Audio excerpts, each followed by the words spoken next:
آپ طلباء عزیز اور اساتذہ گرامی قدر تشریف فرما ہے. ابھی ڈاکٹر مرسی کی وفات کی جو اطلاع کل پوری دنیا میں پھیلی اور جس پر خبریں بھی گرم ہیں، تبصرے بھی ہیں، تجزیے بھی ہیں، عالم عربی میں ایک پورا بھوچال ہے. میں نے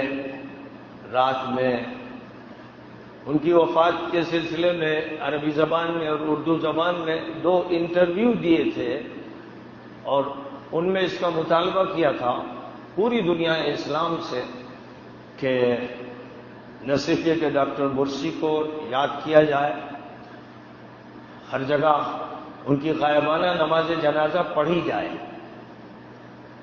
اس سنت رسول صلی اللہ علیہ وسلم کو زندہ کیا جائے.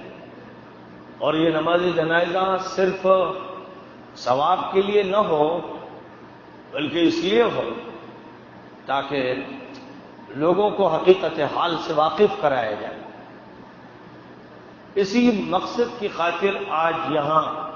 دارالعلوم ندوۃ العلماء کے کلیۃ الدعوہ کے حال میں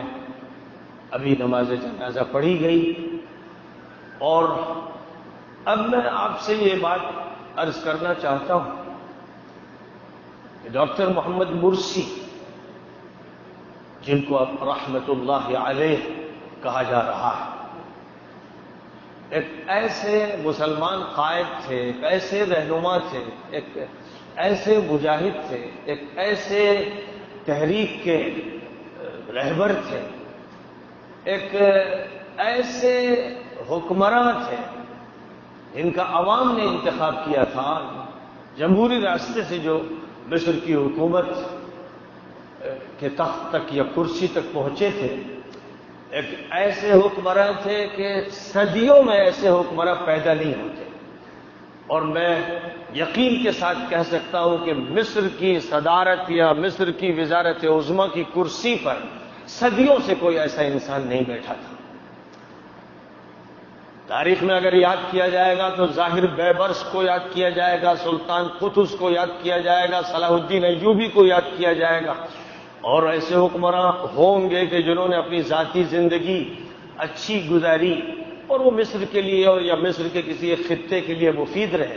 لیکن ایسی شخصیت کی جس کو عالمیت حاصل ہوئی، پوری دنیا میں جس کی ایمانی شہرت ہوئی، جس کے جہاد کی شہرت ہوئی، جس کی تحریکی مقبولیت کی شہرت ہوئی، اور جس کے بارے میں پوری دنیا کو یہ معلوم ہوا کہ وہ ایک ایسا مرد مومن تھا، ایک ایسا مرد مجاہد تھا جس نے وقت کے حالات سے مورچہ آزمائی یا پنجہ آزمائی کی، اور جو سخت ترین مخالفانہ اور دشمنانہ حالات کے بیچ سے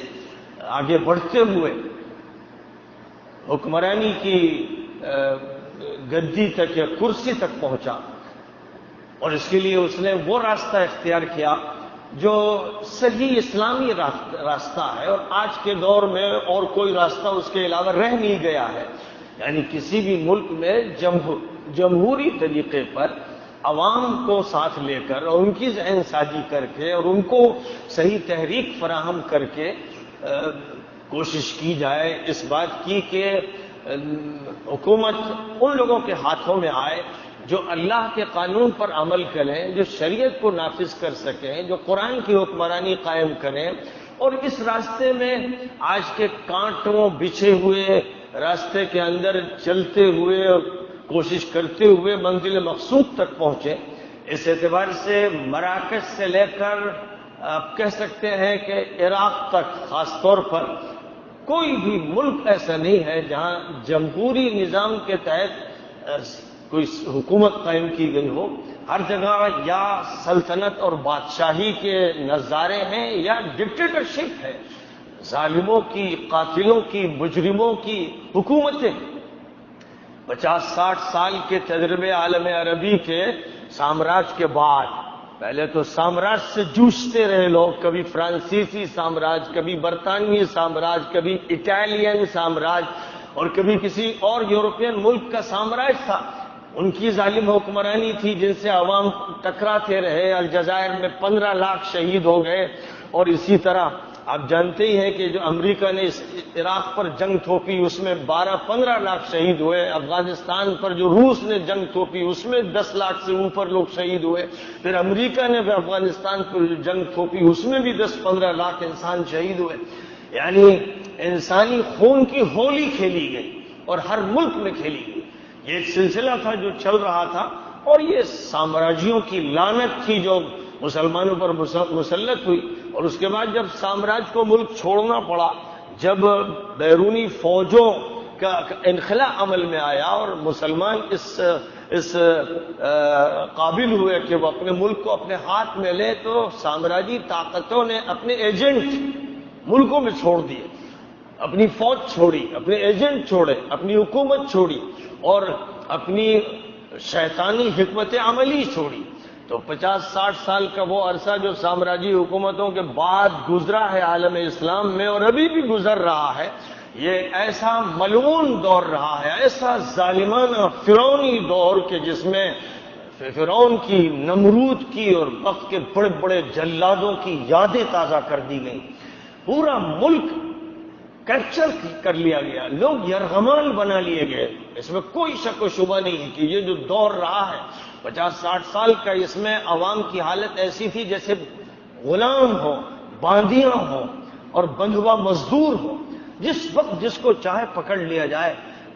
انٹیلیجنس کا، سراغ رسانی کا اور مخابرات کا اتنا خطرناک ابلیسی نظام کہ شوہر کو بیوی پر اطمینان نہیں، بیوی کو شوہر پر اطمینان نہیں، سگا بھائی سگے بھائی پر اطمینان نہیں کر سکتا۔ یہ صورتحال عراق کی تھی، سیریا کی تھی، یہ وہ صورتحال تھی جو لیبیا کی تھی، یہ صورتحال عالم عربی میں عام تھی۔ یا سلطنت تھی جہاں پر سلطنت نے ڈنڈا چلا رکھا تھا اور کسی کو کچھ بولنے کی اجازت نہیں تھی، جو آل سعود کی مجرمانہ حکمرانی میں ہوتا رہا کہ اگر کسی نے بھی تنقید کر دی، یہ تنقید سوچ لی تو اس کی خیریت نہیں، اس کو جیل کی کوٹریوں میں پھینک دیا جائے گا۔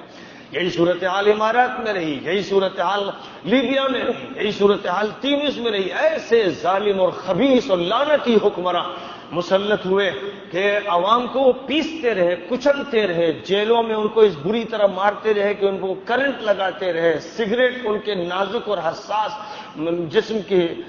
حصوں پر بجھاتے رہے، کتے ان کو چھوڑتے رہے، اور ریت میں ملا ہوا کھانا دیتے رہے اور پیشاب پلاتے رہے۔ وہ جرائم کیے گئے ہیں کہ انسانیت تو تار تار ہو گئی، دنیا میں انسانیت کے صرف الفاظ رہ گئے، اس کے معنی ختم ہو گئے۔ یہ وہ مظالم تھے جو عالم عربی میں ہو رہے تھے اور ہو رہے ہیں۔ انہی مظالم کے خلاف ایک تحریک اٹھی تھی کہ تنگ آمد بجنگ آمد،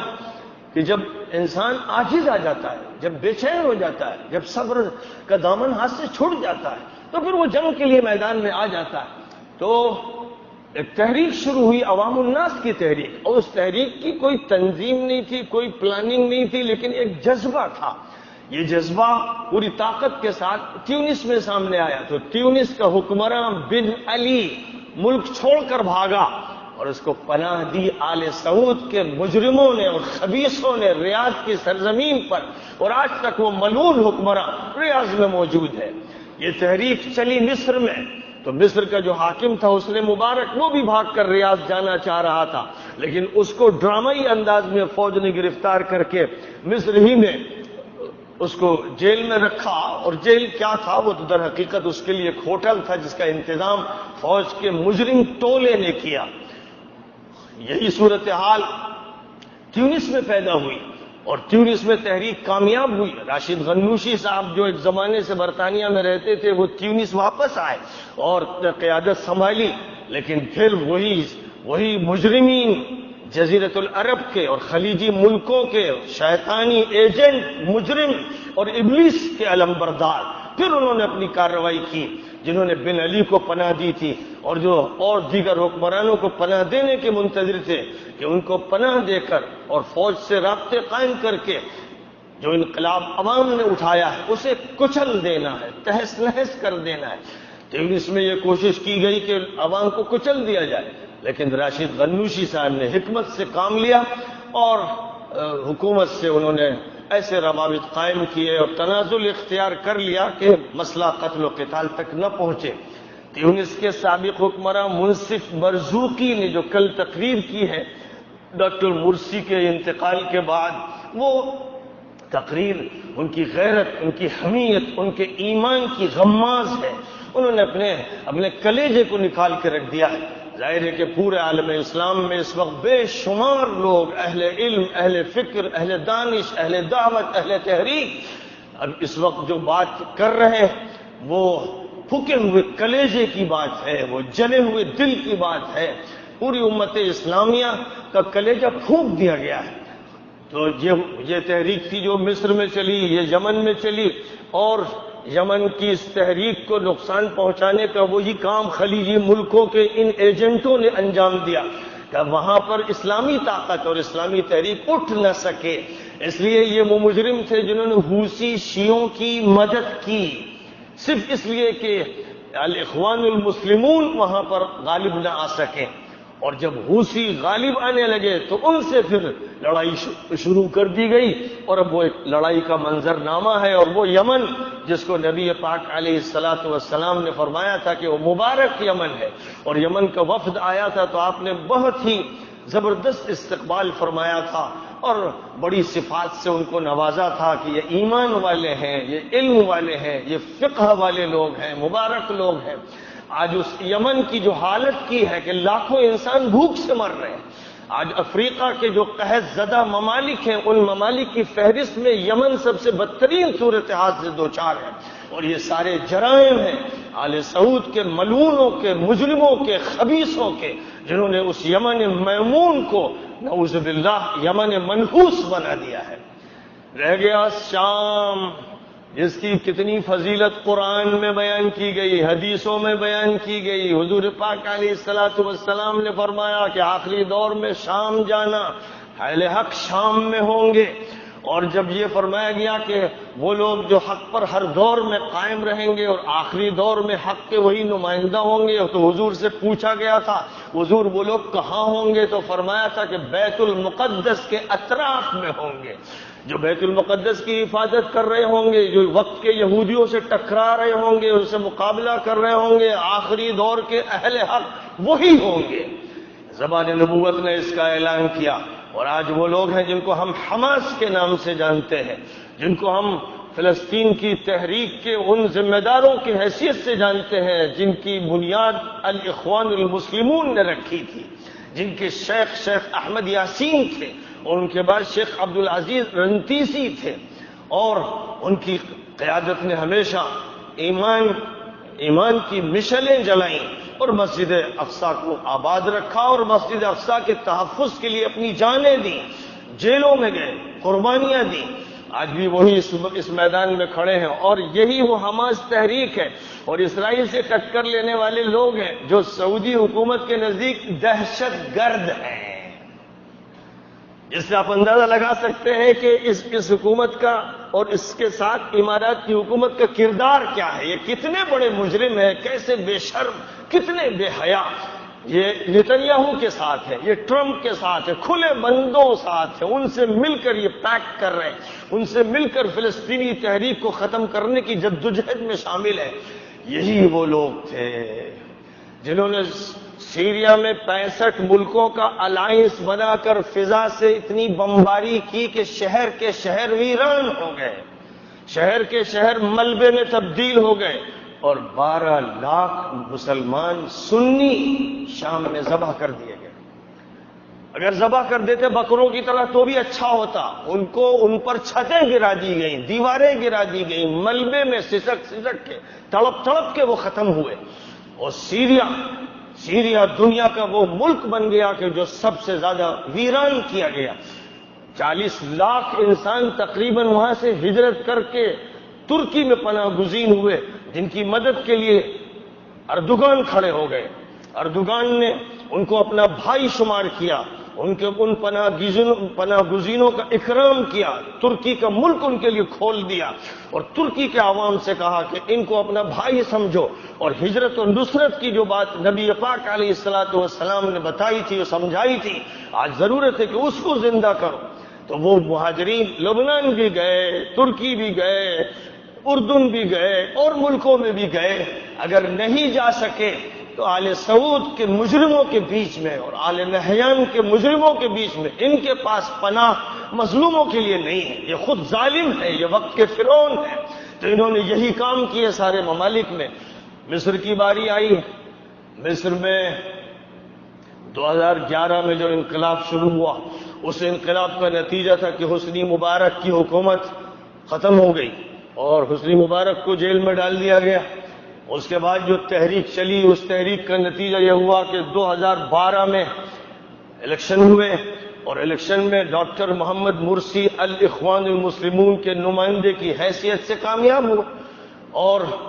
صدارت کی کرسی پر وہ جلوہ افروز ہوئے۔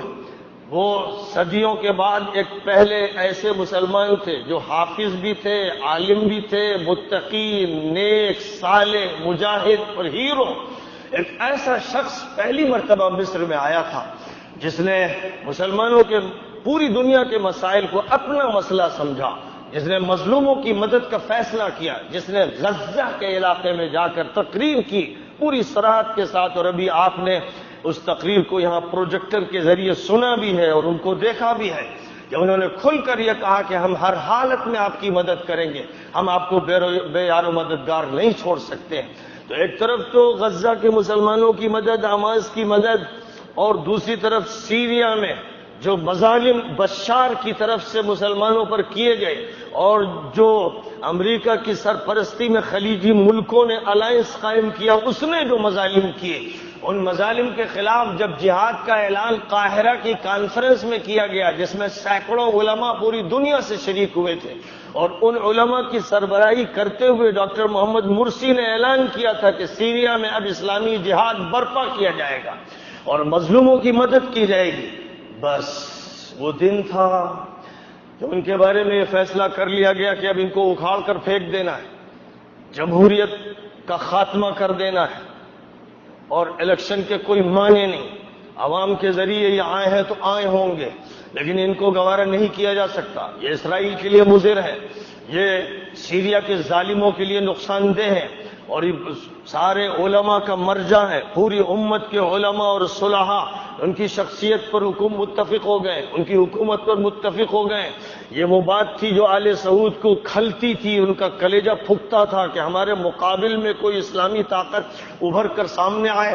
انہوں نے تو نفاق کے لبادے اوڑھ رکھے ہیں، بلکہ یوں کہیے کہ نفاق کو اسلامی لبادوں میں چھپا رکھا ہے، تو انہیں یہ گوارا نہیں ہے، کہیں کے لیے گوارا نہیں، نہ اردوغان کے لیے، نہ طالبان کے لیے، نہ دنیا کی کسی اسلامی طاقت کے لیے کہ وہ سربراہی حاصل کر سکے اور بالادستی اسے حاصل ہو اور وہ اپنا کردار ادا کرے۔ یہ ان حاسدوں کو، حاقدوں کو، دشمنوں کو گوارا نہیں، لہذا انہوں نے فیصلہ کیا، اور عبداللہ کے دور میں خدا نمٹے اس سے، اس کے دور میں یہ فیصلہ کیا گیا کہ مرسی کی حکومت ختم کر دینی، مرسی کی حکومت کو ختم کرنے اور مرسی کو معزول کرنے کا فیصلہ کیا گیا، اور اس میں کام لیا گیا اس انسان سے جس کو ڈاکٹر محمد مرسی نے وزیر دفاع بنایا تھا، یہ سمجھتے ہوئے کہ یہ نیک آدمی ہے جو ہر وقت ہاتھ میں تصویر رکھتا تھا اور نفاق کا پتلا تھا۔ حضور پاک علیہ السلام کو جس طرح عبداللہ ابن ابی نے پریشان کیا تھا، مدینے کا وہ منافق، وہ مجرم، وہ خبیث جس نے حضرت عائشہ صدیقہ پر تہمت لگائی تھی اور اس کے ٹولے نے اس تہمت میں شرکت کی تھی، جس طرح اس نے حضور کو پریشان کر رکھا تھا اور حضور اس کا اکرام کرتے تھے، خیال کرتے تھے، اور جس طرح اکل اور ارینا کے 8 آدمی حضور کے پاس آئے اور آپ نے ان کا اکرام کیا اور ان کی ضیافت کی، وہ بیمار ہوئے تو ان کو سرکاری باڑے میں بھیجا کہ جا کر اونٹنی کا دودھ پینا اور اونٹ کا پیشاب جو مرض ان کو لاحق تھا اس کے لیے پینا، اور جب وہ شفا یاب ہو گئے تو اس کے بعد وہ جانوروں کو لے کر بھاگنے لگے، اس پر جو وہاں کے نگراں تھے انہوں نے روکنے کی کوشش کی تو ان کے ہاتھ پیر کاٹ دیے، آنکھوں میں لوہے کی سلائیاں پھیر دی، یہ اکل اور اورینا قبیلے کے 8 آدمی تھے، خبیث، مجرم، ذلیل، ایسے کہ ان کو سب سے سخت سزا دی جانی چاہیے تھی۔ حضور نے فوراً اپنی فوج کے اس عنصر سے کہ جو تیزی سے کارروائی کرتا تھا، یہ کارروائی انجام دلوائی کہ ان کو گرفتار کیا گیا۔ اور اس کے بعد جس طرح انہوں نے باڑے کے نگراں کو شہید کیا تھا، ہاتھ پیر کاٹ دیے تھے، حضور نے فرمایا یہی ان کے ساتھ کرو، ان کے ہاتھ پیر کاٹ دو، ان کی آنکھوں میں سلائیاں پھیر دو۔ تو پھر حرہ کے علاقے میں ان کے ساتھ یہ کارروائی کی گئی تھی۔ اور جس طرح بیر معونہ اور رجی کے علاقے سے 2 لیڈر آئے تھے اور حضور سے کہا تھا کہ تبلیغی جماعت ہمارے علاقے میں بھیج دیجیے، اور حضور نے ان پر اعتماد کر لیا تھا۔ اس کے بعد ایک نمائندہ رجی کے علاقے میں لے گیا اور 10 صحابہ کو شہید کروایا، اور ایک نمائندہ بیر معونہ کے علاقے میں صحابہ کی ایک جماعت کو لے گیا اور 70 افراد کو شہید کروایا۔ یہ کارروائیاں ہوتی رہی ہیں جب عہد نبوی میں نبی جن پر وحی آتی تھی لیکن وہ عالم الغیب نہیں تھے، انہوں نے اعتماد کر لیا ان بوچڑ خانوں کے قصابوں پر، ان مجرموں پر، ان خبیثوں پر، جو حضور کی خدمت میں آئے مرید بن کر، منتسب بن کر، اور آپ نے ان کی وجہ سے جماعت بھیج دی، لیکن انہوں نے ان صحابہ کو جن کو جماعت میں بھیجا گیا ذبح کروا دیا۔ یہی کام کیا اس وقت کے سیسی، خبیث اور ملعون اور مجرم حاکم نے، جس کو مرسی نے وزیر دفاع بنایا، اسی نے ان کو معزول کرنے کی کارروائی کی، ان کو گرفتار کیا اور جیل میں ڈال دیا۔ 1 سال بھی ان کی حکومت ٹھیک سے پوری نہیں ہوئی، 2012 سے شروع ہوئی، 2013 میں ختم ہو گئی، اور 2013 کے اختتام سے آج تک وہ جیل میں رہے، اور جیل میں بھی ان کو ایسی کوٹری میں رکھا گیا جہاں اکیلے تھے۔ 6 سال کی مدت میں خاندان والوں کو ان سے ملنے نہیں دیا گیا، صرف 3 مرتبہ ملاقات خاص حالات میں ہوئی۔ ان کے لیے کھانے کا نظم صحیح نہیں، ان کی دواؤں کا نظم صحیح نہیں، وہ شوگر کے بیمار تھے، دل کے بیمار تھے، لیکن ڈاکٹروں کا انتظام نہیں۔ وہ مصر کے منتخب جمہوری حاکم تھے، اور سیسی مجرم و ملعون و خبیث تھا، اور ہے اور تا قیامت رہے گا۔ اللہ کسی کو توفیق دے تو ہم نہیں جانتے، لیکن بظاہر اس کے جرائم ایسے ہیں کہ ان جرائم کی بنیاد پر اس کے ساتھ جو لوگ ہیں، وہ ازہر کے علماء ہوں، وہ مصر کا مفتی اعظم ہو، وہ لوگ ہوں جو اس کی کانفرنسوں میں شریک ہوتے ہیں، وہ لوگ ہوں جو آل سعود اور آل نہیان کی اس کی مدد کرتے ہیں، کر چکے، کر رہے ہیں،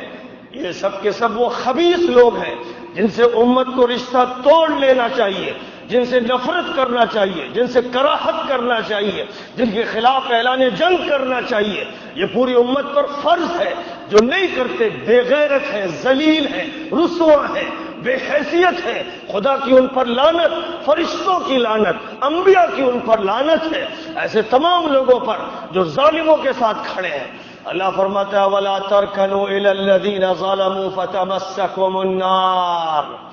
ظالموں کی طرف میلان بھی اختیار مت کرنا ورنہ دوزخ میں جا کے رہو گے۔ میلان بھی نہیں، ان کا ساتھ دینا، ان کی تعریف کرنا، ان کے لیے تعویل کرنا، ان کی حکومت میں چاپلوسی کرنا، یہ تو کسی طرح جائز نہیں۔ بہرحال مرسی 6 سال جیل میں رہے، اور جیل میں ان کے ساتھ ہر طرح کا ظلم کیا گیا، ان کو الگ رکھا گیا، ان کے ساتھ ہر مسئلے میں زیادتی ہوئی، اور معنوی اور نفسیاتی طور پر انہیں تکلیفیں دی گئیں، دکھ دیا گیا، جبکہ وہ اس مقام پر تھے کہ وہ مصر کے حکمراں تھے، اور ان کے خلاف جو چارجز تھے، کیا تھے کہ وہ حماس کی مدد کرتے ہیں، یہ چارج ہے، وہ اسرائیل کے خلاف ہیں، اور جو اسرائیل کے خلاف مجاہدین ہیں وہ ان کے مددگار ہیں، یہ جرم شمار کیا گیا۔ ان کے قطر سے تعلقات ہیں، اور قطر کے ساتھ ان کی انٹیلیجنس کے روابط ہیں، یہ جرم ہے، ان ملعونوں کے نزدیک یہ جرم ہے، اور ان خبیثوں اور مجرموں نے ان کے ان جرائم کو عدالت میں پیش کر کے ان کو بار بار عدالت میں حاضر کیا۔ عدالت میں جو ججز، مصر کی عدالت میں جو ججز بیٹھے رہتے ہیں اور آپ کو نظر آتے ہیں، خدا کی قسم ملعون ججز ہیں، قابل نفرت، مکروہ، ذلیل، رسوا، غلط فیصلے کرنے والے، اسرائیل کے ایجنٹ ہیں، جو یہ مجرمانہ و ظالمانہ فیصلے کرتے رہے اور جیل میں ان کو اتنی مدت رکھا گیا، جس کے نتیجے میں جو ان کی موت ہوئی، جس طرح عدالت میں حاضر ہو کر 25 منٹ انہوں نے اپنا کلیجہ نکال کے رکھ دیا اور ساری باتیں لوگوں کے سامنے رکھی، اور یہ بات انہوں نے کہی کہ جہاں تک تعلق ہے میرے ملک کا، میرا یہ ملک جو ہے میں ہر حالت میں اس کے ساتھ ہوں، میں اپنی قوم کے ساتھ ہوں، چاہے وہ میرا حق ادا نہ کرے، چاہے وہ مجھ پر ظلم کرے، چاہے وہ مجھ پر زیادتی کرے، لیکن بہرحال میرا ان کے ساتھ مخلصانہ تعلق ہے، میں ان کی آزادی چاہتا ہوں، میں یہ چاہتا ہوں کہ اس ملک میں امن و امان قائم ہو۔ وہ یہی کہتے ہوئے دنیا سے رخصت ہوئے کہ بس وہ جھکتے چلے گئے، بے ہوشی طاری ہوئی اور اس کے بعد فوراً ان کو اسپتال لے جانے کی کارروائی کی گئی، لیکن یہ سب ڈرامہ تھا حکومت کا۔ اصل میں ان کو مارنے کے لیے پہلے ان کو سلو پوائزن دیا گیا اور ان کے ساتھ جو کچھ ہوتا رہا وہ ان کو موت کی طرف لے جا رہا تھا۔ تقدیر کے جو فیصلے ہوتے ہیں یاد رکھیے کہ یہ مطلب نہیں ہوتا ہے کہ اللہ تعالیٰ نے فلاں کو مار دیا، شام میں لوگوں کو مار دیا اللہ نے مارا، اور یہاں ہندوستان میں فلاں فلاں کو مار دیا اللہ نے مارا۔ حضور پاک علیہ الصلوۃ والسلام بھی نہ اس نسبت کو پسند کرتے ہیں، نہ قرآن اس کو قبول کرتا ہے، بلکہ نبی پاک علیہ الصلوۃ والسلام نے اس صحابی کی موت پر جن کو زخم سر میں لگا تھا اور نہانے کی ضرورت پڑی اور دیگر صحابہ سے انہوں نے مسئلہ پوچھا تو انہوں نے کہا کہ تمہیں غسل کرنا ہی پڑے گا کیونکہ پانی موجود ہے۔ انہیں یہ نہیں معلوم تھا کہ تیمم ایسے موقع پر کرنا چاہیے، تو انہوں نے غسل کر لیا اور سیپٹک ہو گئی، پانی سر میں زخم کے اندر چلا گیا۔ جب نبی اکرم صلی اللہ علیہ وسلم کو معلوم ہوا تو یہ نہیں فرمایا تقدیر، یہ نہیں فرمایا قتلوہ قاتلہم اللہ، یہ لوگ جنہوں نے فتویٰ دیا انہوں نے قتل کیا، خدا انہیں قتل کرے۔ یہ الفاظ صحیح حدیث کے، تو معلوم یہ ہوا کہ جو ظاہری اسباب میں مجرم ہیں انہیں مجرم قرار دیا جائے گا، اور جو لوگ یہ سمجھانے کی کوشش کرتے ہیں کہ تقدیر کا فیصلہ تھا اللہ نے فیصلہ کر دیا، یہ قرآن کو جھٹلانے والے، حدیثوں کا مذاق اڑانے والے، مجرموں کو محفوظ کرنے والے اور مظلوموں کا ساتھ نہ دینے والے مجرم قسم کے لوگ ہیں۔ یہ قرآن کا موقف نہیں ہے، یہ حدیث کا موقف نہیں ہے۔ وہ موقف یہ ہے کہ جو سبب بنا ہے اس کی طرف نسبت کی جائے گی۔ جو کسی نے قتل کیا تو یہ نہیں کہا جائے کہ تقدیر تھی کہ وہ قتل ہو فلاں کی تلوار سے، جس نے قتل کیا اسے پکڑا جائے گا، سولی پہ چڑھایا جائے گا، اس نے اگر ہاتھ پیر کاٹے ہیں کسی کے تو اس کے ہاتھ پیر کاٹے جائیں گے، مسئلہ تقدیر کا حوالہ نہیں دیا جائے گا۔ تو ایسے موقع پر تقدیر کا حوالہ دینے والے مجرم مولوی، مجرم مفتی، خطاکار قسم کے لوگ، ظالموں کا ساتھ دینے والے، اس لیے مرسی کو قتل کیا گیا ہے، مرسی شہید ہوئے ہیں اور شہداء میں ان کا نام شمار کیا جائے گا جن کو دھیرے دھیرے شہادت کے مرحلے تک پہنچایا گیا۔ تو ان کے بارے میں تو اللہ تعالیٰ نے یہ کہی دیا ہے کہ وَلَا تَقُولُوا لِمَنْ يُقْتَلُ فِي سَبِيلِ اللَّهِ أَمْوَاتًا بَلْ أَحْيَاءٌ عِنْدَ رَبِّهِمْ يُرْزَقُونَ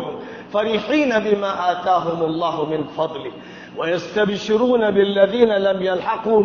مِنْ خَلْفِهِمْ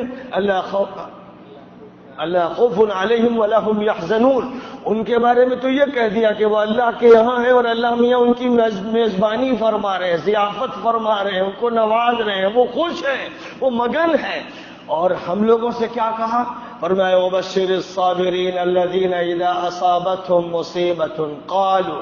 انا للہ وانا الیہ راجعون اولئک علیہم صلوات من ربهم ورحمہ واولئک هم المہتدون۔ اے نبی ان صبر کرنے والوں کو خوشخبری سنا دیجئے کہ جب ان پر مصیبت آتی ہے تو وہ کہتے ہیں ہم اللہ کے ہیں، ہم سب کو اللہ کی طرف جانا ہے، ایک گیا آگے ہم پیچھے آ رہے ہیں، ہم سب کو وہیں پہنچنا ہے، یہ مسافر خانہ یہاں رہنے کے لیے نہیں ہے، جانا سب کو وہیں ہے، کوئی پہلے گیا کوئی بعد میں جائے گا۔ فرمایا اللہ تعالیٰ نے جو لوگ یہ کہتے ہیں، جو لوگ یہ سمجھتے ہیں ان پر اللہ کی عنایتیں ہیں، رحمتیں ہیں، فضل و کرم ہے، وہی ہدایت یافتہ ہے، وہی ہدایت یافتہ ہے۔ تو ہم یہاں سے یہ اعلان کر رہے ہیں کہ جناب محمد مرسی صاحب آپ کامیاب ہیں، آپ کو اللہ کی خوشخبریاں مبارک، آپ کو اللہ کی طرف سے جو وعدے اہل ایمان کے ساتھ ہے مبارک، آپ پہلے چلے گئے، باعزت چلے گئے، سرخرو چلے گئے، پوری امت کی نمائندگی کرتے چلے گئے، ہم لوگ بھی پیچھے آ رہے ہیں، ہمارا بھی وہی راستہ ہے۔ وَأَنَّ هَذَا صِرَاطِي مُسْتَقِيمًا فَاتَّبِعُوهُ وَلَا تَتَّبِعُوا السُّبُلَ فَتَفَرَّقَ بِكُمْ عَنْ سَبِيلِهِ۔ ہم اسرائیل کا ساتھ نہیں دیں گے، امریکہ کے ساتھ نہیں دیں گے، ان کے ساتھ جو ہے ان کو یہودی، صہیونی، صلیبی سمجھیں گے، کیونکہ قرآن کہتا ہے یا ایھا الذین آمنوا لا تتخذوا اليہود والنصارى اولیاء بعضهم اولیاء بعض ومن یتولهم منکم فانہ منهم۔ محمد بن سلمان، محمد بن زائد ان سے دوستی رچاتے ہیں تو خدا کی قسم قرآن کا فتویٰ ہے کہ وہ ان میں ہے۔ ان کے بارے میں جو تعویل کرنے والا مجرم اور خبیث، جس کا دل سیاہ، دماغ سیاہ ہے، اس کے منہ پر اس کی تعویلیں مار دو، کسی حالت میں اسے قبول مت کرنا۔ اور ان طاغوتوں، فرعونوں، نمرودوں، مجرموں، ابلیسوں، صہیونیوں اور صلیبیوں کے خلاف پوری دنیا کی امت مسلمہ کو کھڑا ہو جانا ہے۔ یہ مشن ہے، اور یہ مشن ہر جگہ چلے گا، ہر وقت چلے گا، اسی پر جینا ہے، اسی پر مرنا۔ وَلَا تَمُوتُنَّ إِلَّا وَأَنْتُمْ مُسْلِمُونَ۔ اسلام جس سربلندی کے لیے آیا تھا، اس سربلندی کی خاطر نبی پاک نے مکہ مکرمہ سے مدینہ منورہ ہجرت کی تھی،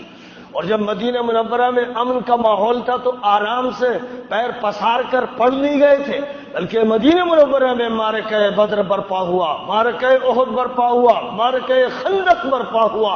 اور آگے چل کر مکہ فتح کیا گیا، ملک فتح کیا گیا۔ یہ اسلام کا مزاج ہے، جو اس مزاج کے ساتھ ہے وہ اسلام کے ساتھ ہے۔ ابو بکر صدیق نے مرتدوں کا مقابلہ کر کے ان کو چھٹی کا دودھ یاد دلا دیا اور اسلام میں پھر واپس لائے۔ نرمی کی بات کرنے والے جو یہ کہتے ہیں کہ بس محبت کا رس پلاؤ، وہ منافق لوگ ہیں، وہ ابو بکر کے خلاف ہے، وہ عمر کے خلاف ہے، وہ عثمان کے خلاف ہے، وہ علی کے خلاف ہے، جنہوں نے باغیوں سے جنگ کی، خارجیوں سے جنگ کی، ناصبیوں سے جنگ کی۔ وہ حسین کے خلاف ہیں، وہ